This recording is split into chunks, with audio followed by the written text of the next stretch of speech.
श्री शिवाय नमस्तुभ्यम। शिव पुराण की कथा सुनने वाले सभी भक्तों का आज की कथा में हार्दिक स्वागत है। भगवान भोलेनाथ और माता पार्वती आपकी समस्त मनोकामनाओं को पूर्ण करें। दोस्तों, आज शिव महापुराण की कथा का अंतिम अध्याय है। तो सबसे पहले तो आप सभी का बहुत बहुत धन्यवाद करना चाहूँगी कि आप लोगों ने इतने धैर्य के साथ शिव महापुराण की कथा सुनी। अब एक और चीज़, जैसे कि जब भी हम कोई कथा करते हैं या फिर कोई भी पूजा करते हैं, विशेष रूप से जब कोई पुराणों की कथा होती है तो हमें कुछ दान अवश्य करना चाहिए।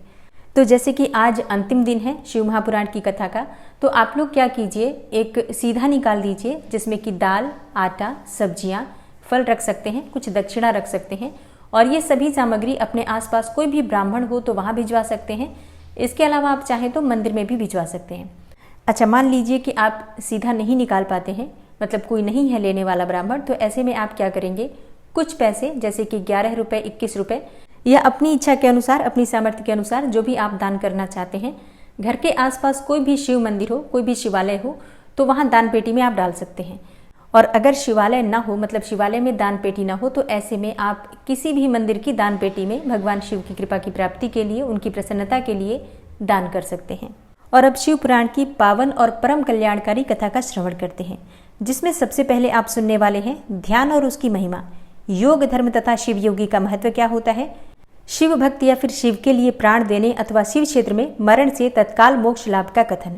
पंचाक्षर मंत्र की महिमा और महत्व बताने के बाद उपमन्यु कहते हैं, श्री कृष्ण श्री कंठनाथ का स्मरण करने वाले लोगों के संपूर्ण मनोरथों की सिद्धि तत्काल हो जाती है। ऐसा जानकर कुछ योगी उनका ध्यान अवश्य करते हैं।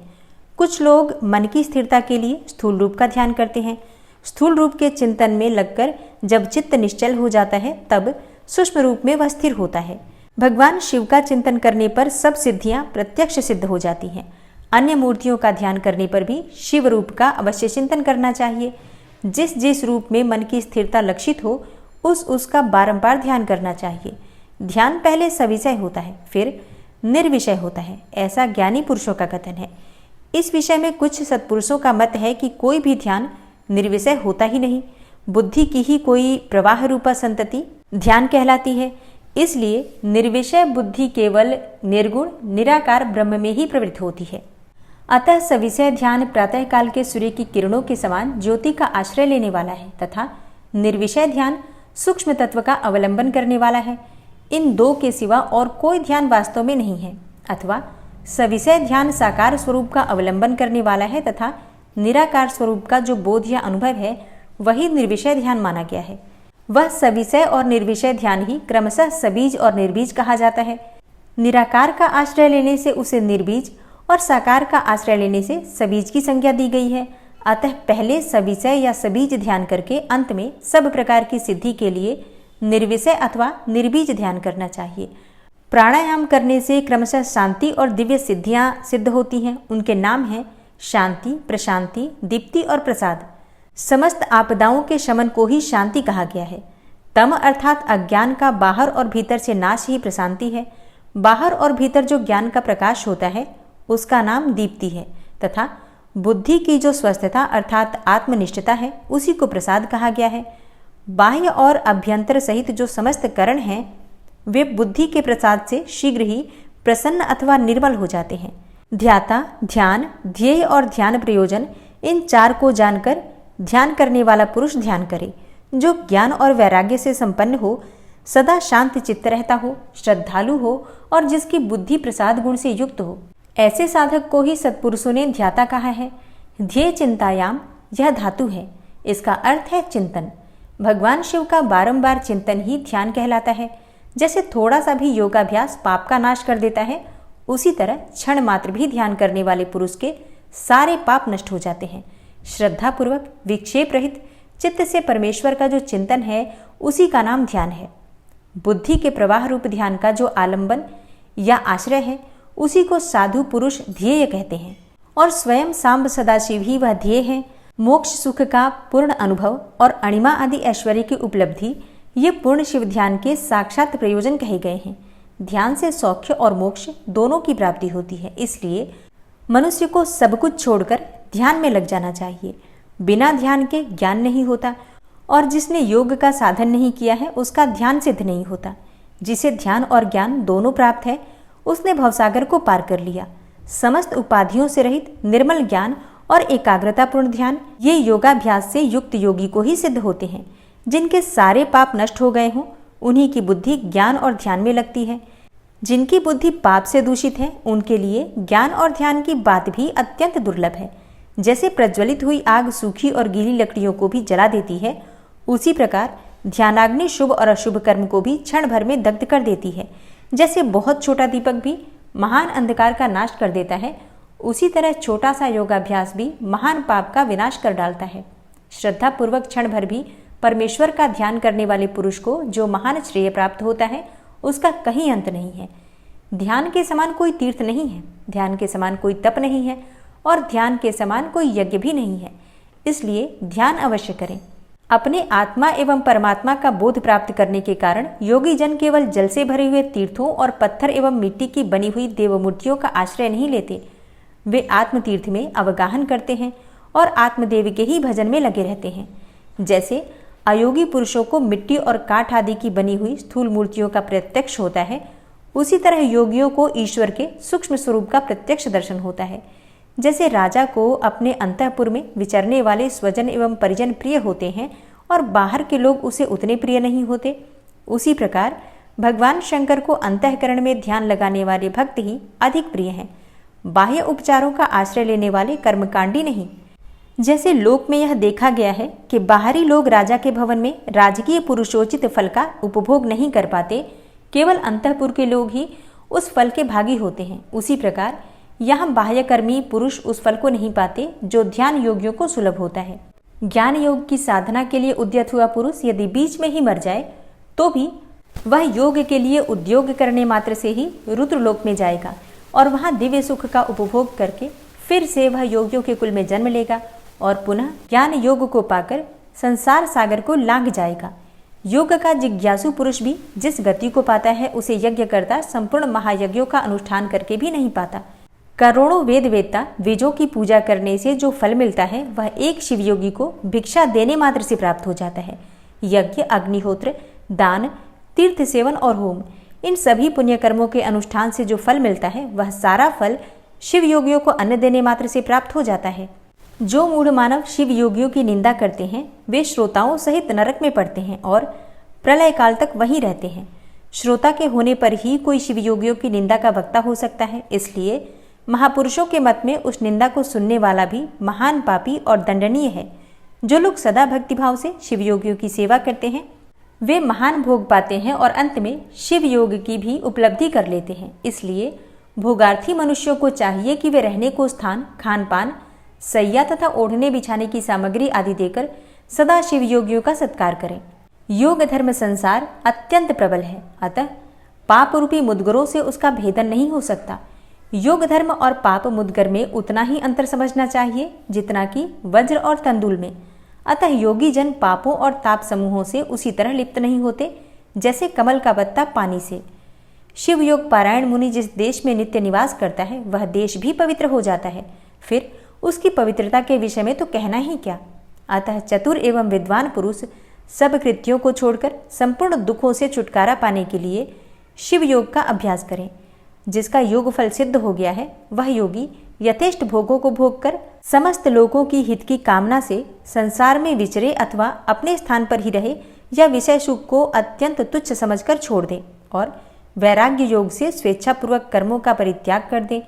जो मनुष्य बहुत से अरिष्ट देखकर अपनी मृत्यु को निकट जान ले, उसे योगानुष्ठान में संलग्न होकर शिव क्षेत्र का आश्रय लेना चाहिए।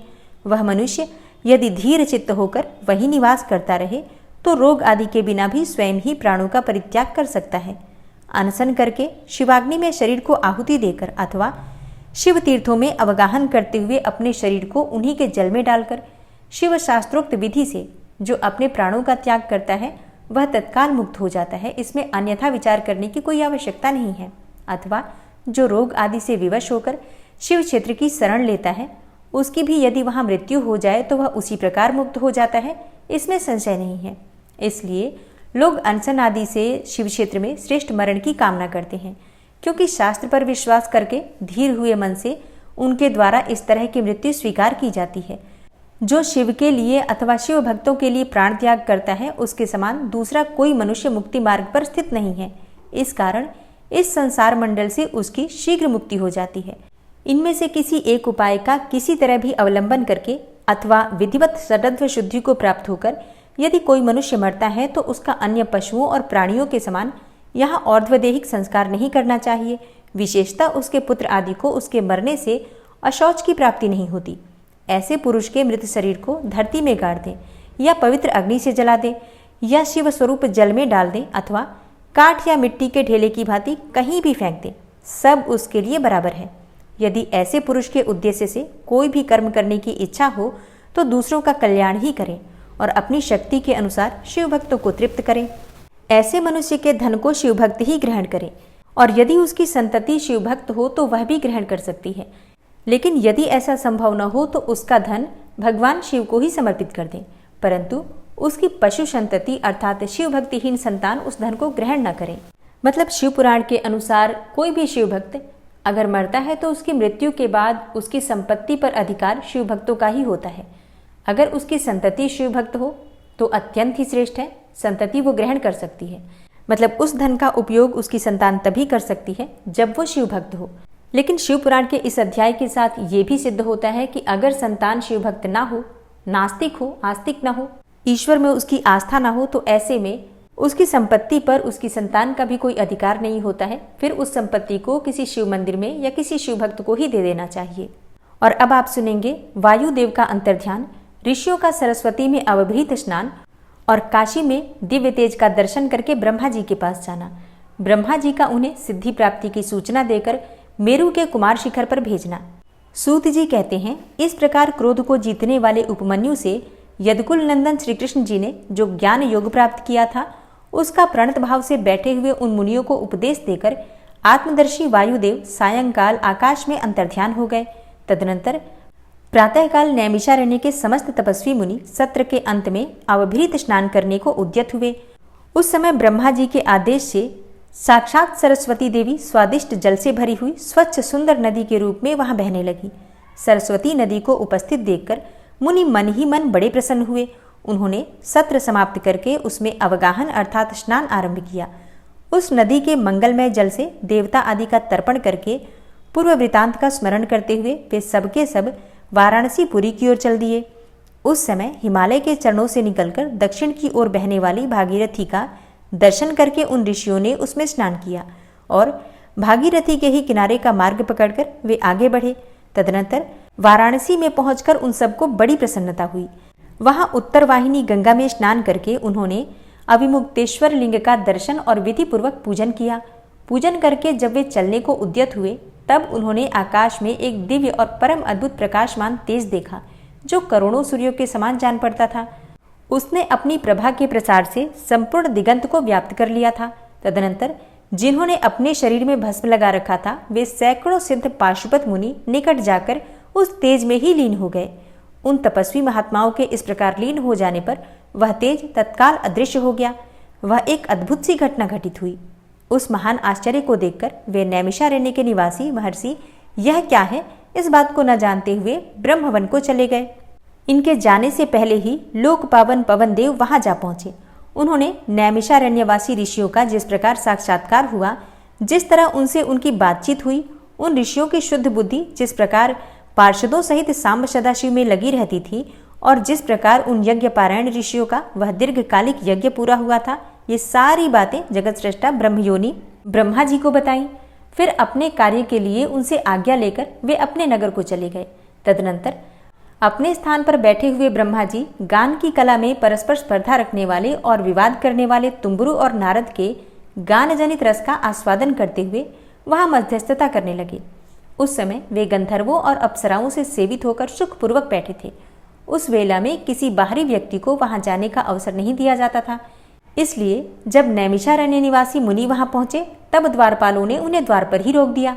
वे मुनि ब्रह्म भवन से बाहरी पार्श्वभाग में बैठ गए।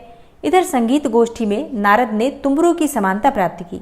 तब परमेष्ठी ब्रह्मा ने उन्हें तुम्बुरु के साथ रहने की आज्ञा दी और वे पारस्परिक स्पर्धा को त्याग कर तुम्बुरु के परम मित्र हो गए। तत्पश्चात गंधर्वों और अप्सराओं से घिरे हुए नारद नकुलेश्वर महादेव को वीणा गान सुनाकर संतुष्ट करने के लिए तुम्बुरु के साथ ब्रह्म भवन से उसी प्रकार निकले जैसे मेघों की घटा से सूर्यदेव बाहर निकलते हैं।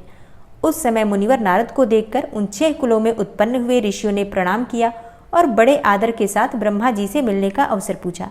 नारद जी का चित्त दूसरी ओर लगा था और वे बड़ी उतावली में थे, अतः उनके पूछने पर बोले, यही अवसर है, आप लोग भीतर जाइए। यह कहते हुए वे चले गए। तदनंतर द्वारपालों ने ब्रह्मा जी को उन ऋषियों के आगमन की सूचना दी। उनकी आज्ञा पाकर वे सब एक साथ ब्रह्मा जी के भवन में प्रविष्ट हुए। भीतर जाकर उन्होंने दूर से ही दंड की भांति पृथ्वी पर गिरकर ब्रह्मा जी को प्रणाम किया। फिर उनका आदेश पाकर वे ऋषि उनके पास गए और चारों ओर से उन्हें घेर कर बैठ गए। उन्हें वहां बैठा देखकर कमलासन ब्रह्मा ने उनका कुशल समाचार पूछा और बताया कि मुझे तुम लोगों का सारा वृतांत ज्ञात हो चुका है, क्योंकि वायुदेव ने ही यहाँ सब कुछ कहा है। अब तुम बताओ, जब वायुदेव तुम्हें कथा सुनाकर अदृश्य हो गए तब तुमने क्या किया? देवेश्वर ब्रह्मा के इस प्रकार पूछने पर उन मुनियों ने अवभृत स्नान के पश्चात गंगा तीर्थ में जाने, वाराणसी की यात्रा करने और वहां देवेश्वरों द्वारा स्थापित शिवलिंगों और अभिमुक्तेश्वर लिंग के भी दर्शन पूजन करने, आकाश में महान तेजपुंज के दिखाई देने और कतिपय महर्षियों के उसमें लीन होने तथा फिर से उस तेज के अदृश्य हो जाने की सब बातें ब्रह्मा जी से विस्तार पूर्वक उन्हें बारंबार प्रणाम करके कही। साथ ही यह भी बताया कि हम अपने मन में बहुत विचार करने पर भी उस तेज को ठीक ठीक न जान सके। मुनियों का कथन सुनकर विश्वस्रष्टा चतुर्मुख ब्रह्मा ने किंचित सिर हिलाकर गंभीर वाणी में कहा, महर्षियों, तुम्हें परम उत्तम पारलौकिक सिद्धि प्राप्त होने का अवसर आ रहा है। तुमने दीर्घकालिक सत्र द्वारा चिरकाल तक प्रभु की आराधना की है, इसलिए वे प्रसन्न होकर तुम लोगों पर कृपा करने को उत्सुक हैं। उस तेजपुंज के दर्शन की जो घटना घटित हुई है उससे यही बात सूचित होती है। तुमने वाराणसी में आकाश के भीतर जो दीप्तिमान दिव्य तेज देखा था वह साक्षात ज्योतिर्मय लिंग ही था। उसे महेश्वर का उत्कृष्ट तेज समझो। उस तेज में श्रौत और पाशुपत व्रत का पालन करने वाले मुनि जो स्वधर्म में पूर्णतः निष्ठा रखने वाले थे और अपने पाप को दग्ध कर चुके थे, वे लीन हुए हैं। लीन होकर वे स्वस्थ एवं मुक्त हो गए हैं और इसी मार्ग से तुम्हें भी शीघ्र ही मुक्ति प्राप्त होने वाली है। तुम्हारे देखे हुए उस तेज से यही बात सूचित होती है। तुम्हारे लिए यह वही समय दैववश स्वयं उपस्थित हो गया है। तुम मेरु पर्वत के दक्षिण शिखर पर जहाँ देवता रहते हैं जाओ और वहीं मेरे पुत्र सनत कुमार जो उत्कृष्ट मुनि हैं निवास करते हैं। वे वहाँ साक्षात भूतनाथ नंदी के आगमन की प्रतीक्षा में हैं। पूर्व काल की बात है, सनत कुमार अज्ञानवश अपने को सब योगियों का शिरोमणि मानने लगे थे, इसलिए दुर्विनीत हो गए थे। यही कारण है कि उन्होंने किसी समय परमेश्वर शिव को सामने देखकर भी उनके लिए उचित अभ्युत्थान आदि सत्कार नहीं किया। वे अपने स्थान पर निर्भय बैठे रहे। उनके इस अपराध से कुपित होकर नंदी ने उन्हें बहुत बड़ा ऊंट बना दिया। तब उनके लिए मुझे बड़ा शोक हुआ और मैंने दीर्घकाल तक महादेव और महादेवी की उपासना करके नंदी से भी बड़ी अनुनय विनय की। इस प्रकार प्रयत्न करके किसी तरह उनके ऊंट की योनि से छुटकारा दिलवाया और उन्हें पूर्ववत सनत कुमार रूप की प्राप्ति कराई। उस समय महादेव जी ने मुस्कुराते हुए से अपने गणाध्यक्ष नंदी से कहा, अनग, सनत कुमार मुनि ने मेरी ही अवहेलना करके अपना वैसा अहंकार प्रकट किया था, अतः तुम ही उनको मेरे यथार्थ स्वरूप का उपदेश दो। ब्रह्मा का ज्येष्ठ पुत्र मूढ़ की भांति मेरा स्मरण कर रहा है, अतः मैंने ही उसको तुम्हें शिष्य के रूप में दिया है। तुमसे उपदेश पाकर वह मेरे ज्ञान का प्रवर्तक होगा और वही तुम्हारा धर्माध्यक्ष के पद पर अभिषेक करेगा। महादेव जी के ऐसा कहने पर समस्त भूत गणों के अध्यक्ष नंदी ने प्रातःकाल मस्तक झुकाकर स्वामी की वह आज्ञा सिरोधार्य की तथा सनत कुमार भी मेरी आज्ञा से इस गणराज नंदी को प्रसन्न करने के लिए मेरु पर दुष्कर तपस्या कर रहे हैं। गणाध्यक्ष नंदी के समागम से पहले ही तुम लोग सनत कुमार से मिलो, क्योंकि उन पर कृपा करने के लिए नंदी शीघ्र ही वहां आएंगे। विश्वयोनि ब्रह्मा के इस प्रकार शीघ्र आदेश देकर भेजने पर वे मुनि मेरु पर्वत के दक्षिणवर्ती कुमार शिखर पर गए। और अब आप सुनेंगे मेरुगिरी के स्कंद सरोवर के तट पर मुनियों का सनत कुमार जी से मिलना, भगवान नंदी का वहां आना और दृष्टिपात मात्र से पास छेदन एवं ज्ञान योग का उपदेश करके चला जाना। शिव पुराण की महिमा तथा ग्रंथ का उपसंहार। सूत जी कहते हैं, वहां मेरु पर्वत पर सागर के समान एक विशाल सरोवर है जिसका नाम स्कंदसर है। उसका जल अमृत के समान स्वादिष्ट, शीतल, स्वच्छ, अगाध और हल्का है। वह सरोवर सब ओर से स्फटिक मणि के शिलाखंडों द्वारा संगठित हुआ है। उसके चारों ओर सभी ऋतुओं में खिलने वाले फूलों से भरे हुए वृक्ष उसे आच्छादित किए रहते हैं। उस सरोवर में सेवार, उत्पल, कमल और कुमुद के पुष्प तारों के समान शोभा पाते हैं और तरंगें बादलों के समान उड़ती रहती हैं, जिससे जान पड़ता है कि आकाश ही भूमि पर उतर आया है। वहाँ सुखपूर्वक उतरने चढ़ने के लिए सुंदर घाट और सीढ़ियाँ भी हैं। वहाँ की भूमि नीली शिलाओं से आबद्ध है।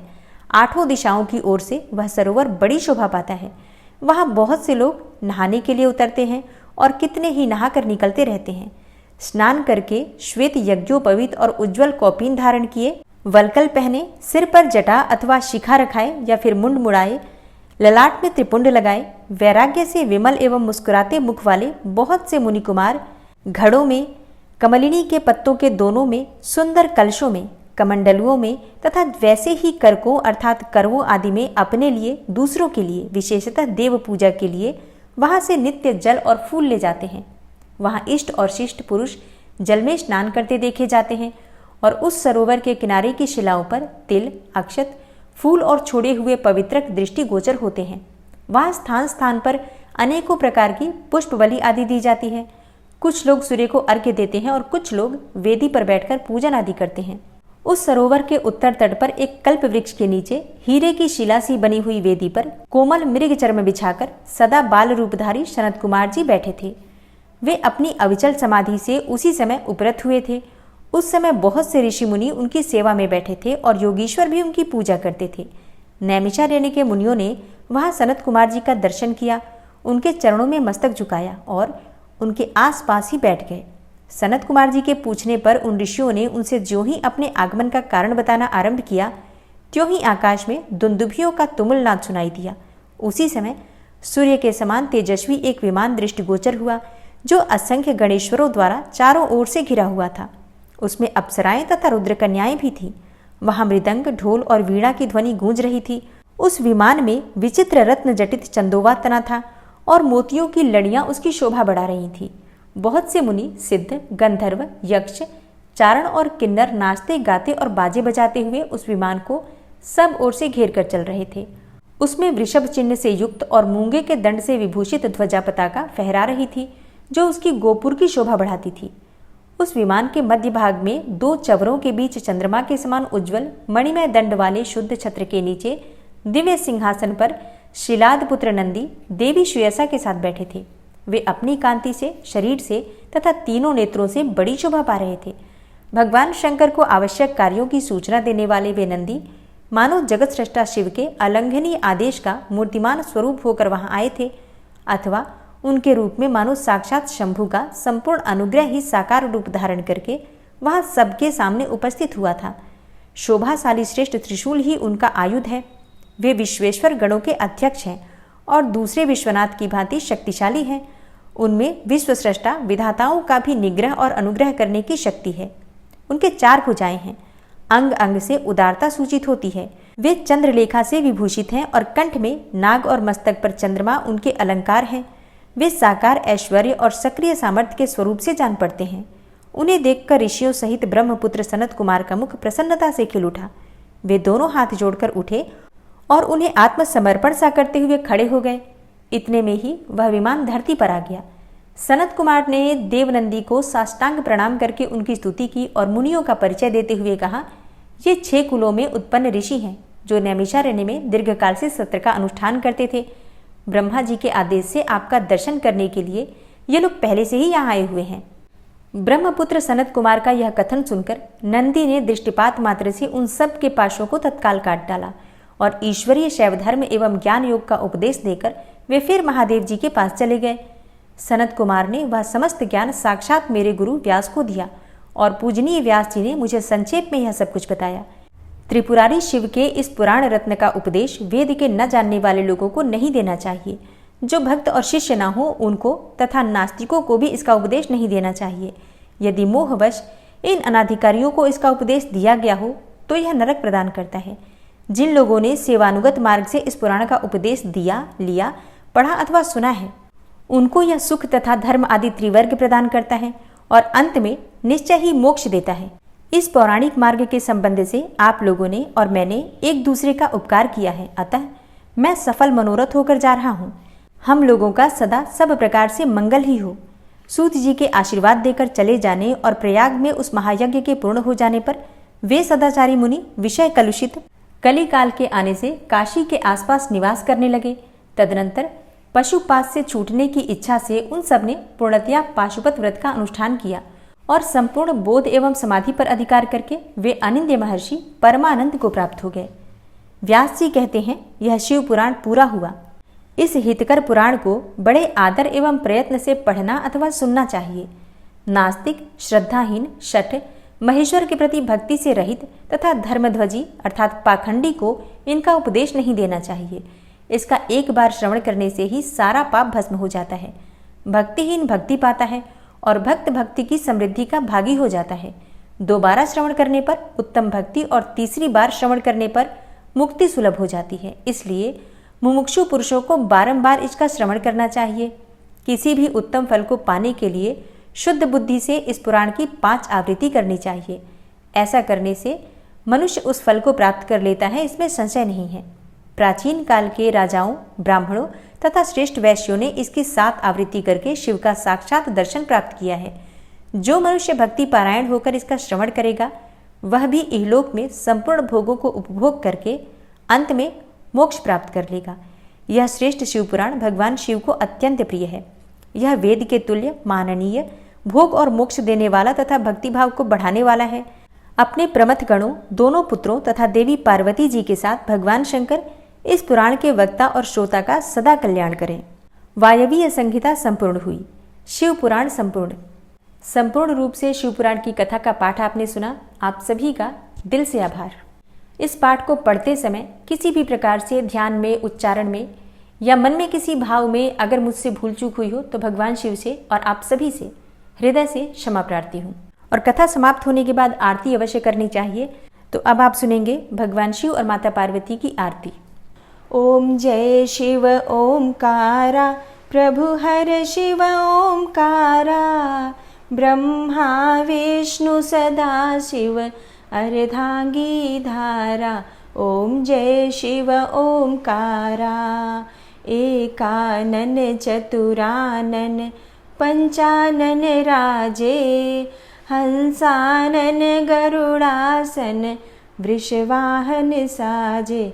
ओम जय शिव ओमकारा, 2 भुज 4 चतुर्भुज 10 भुज अति सोहे, त्रिगुण रूप निरखता त्रिभुवन जन मोहे।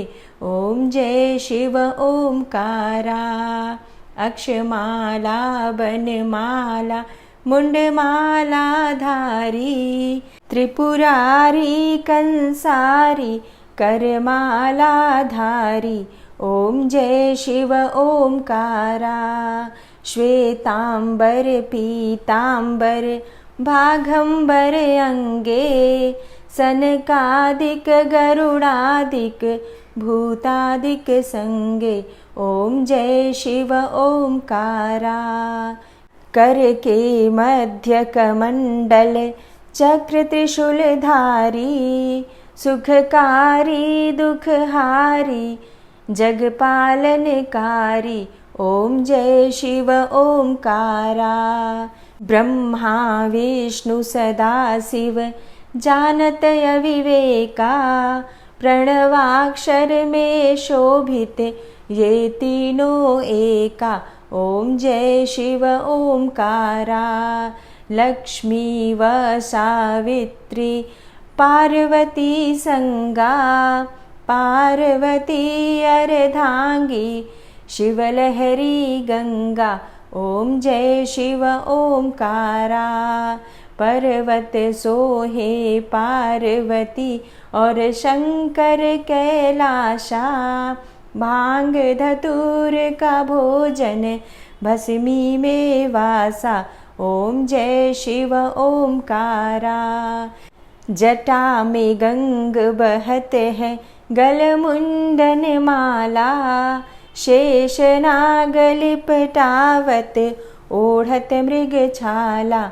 ओम जय शिव ओमकारा, काशी में विराजे विश्वनाथा नंदी ब्रह्मचारी, नित उठ दर्शन पावत महिमा अति भारी।